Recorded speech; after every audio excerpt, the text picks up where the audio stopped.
Alors bienvenue dans ce premier chapitre, nous allons voir comment commencer à utiliser React. On va avoir deux approches ici. La première qui consiste à l'utiliser directement dans le navigateur. L'avantage est que vous n'avez rien à installer sur votre système. Et la seconde approche où on va carrément créer les fichiers sur notre ordi. Alors si vous voulez directement utiliser la version en ligne, l'avantage est que vous pouvez le faire depuis n'importe où. Vous cliquez sur Learn React. Vous allez ensuite dans la partie installation et vous avez ici un petit exemple de code. Si vous cliquez sur Fork, ici, ça va vous offrir un site qui s'appelle Code Sandbox, qui est une sorte d'éditeur en ligne sur lequel vous allez pouvoir travailler. Donc là, par exemple, je peux écrire et changer quelque chose, et automatiquement, je vais voir les changements dans ce petit navigateur à droite. Donc pour la suite de cette formation, vous pouvez utiliser cet outil-là pour travailler sans forcément avoir à configurer votre environnement.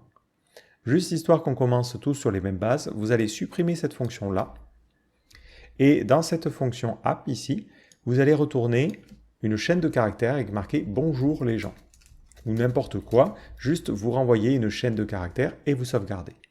Voilà, comme ça, vous aurez la même base que moi pour le chapitre suivant. Une autre approche possible, c'est de travailler en local sur votre ordinateur avec React. Dans ce cas-là, il nous faudra utiliser un outil particulier pour comprendre la syntaxe de React, le JSX. Alors, il existe plusieurs outils, mais nous, on va choisir d'utiliser Vite, que j'ai déjà présenté dans une autre vidéo.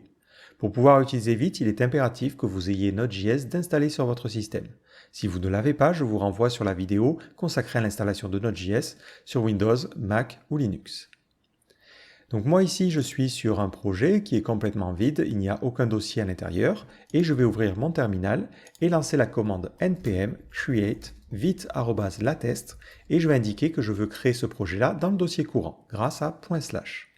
Il va me dire qu'il va complètement vider le dossier. Moi, ça ne me gêne pas parce que le dossier est vide.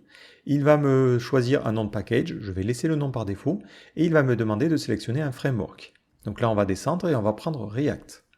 On a plusieurs variations possibles, mais nous, on va prendre React avec du JavaScript classique. Une fois que l'installation est faite, on va pouvoir faire un npm install pour installer les différentes dépendances. Donc vous laissez le petit chargement se faire. Et une fois que c'est fait, vous pouvez faire la commande npm run dev. Cette commande va automatiquement démarrer un petit serveur web sur le port 5173. Si je me rends sur mon navigateur, je vais avoir cette page-là où on me montre mon application qui fonctionne. Et j'ai un petit compteur que je peux incrémenter.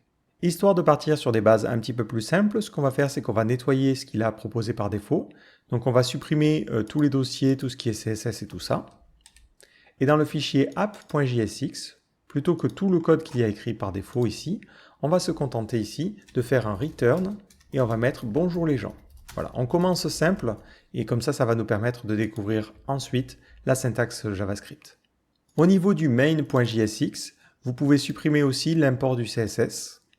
Voilà. Et normalement, vous ne devriez plus avoir d'erreur au niveau de votre console et au niveau du navigateur, vous devriez avoir votre bonjour les gens. Et à partir de là, on peut commencer. Enfin, un petit bonus, vous avez la possibilité d'installer une extension supplémentaire pour votre navigateur qui vous permettra de vous aider dans votre travail avec React. Alors là, ça va dépendre du navigateur que vous utilisez, mais vous allez dans la gestion des extensions. Et vous allez chercher une extension qui s'appelle React DevTool. Je vous mettrai au pire les liens dans l'article. L'icône ressemble normalement à ça, je vais cliquer et l'ajouter à mon navigateur. Une fois cette extension installée, vous pouvez vous rendre sur la page qui affiche votre projet React. Vous pouvez sortir votre inspecteur et vous devriez avoir deux onglets supplémentaires, ici Component et Profiler. Component vous montrera les composants, donc on en parlera un petit peu plus tard, et Profiler sera utile pour vérifier la performance. Donc dès lors que vous travaillez avec React, cette extension elle est vraiment incontournable. Et là maintenant, on a notre environnement de travail pour travailler avec React. Donc je vous donne rendez-vous dans le prochain chapitre où on va commencer à travailler un petit peu avec React et créer nos premiers composants.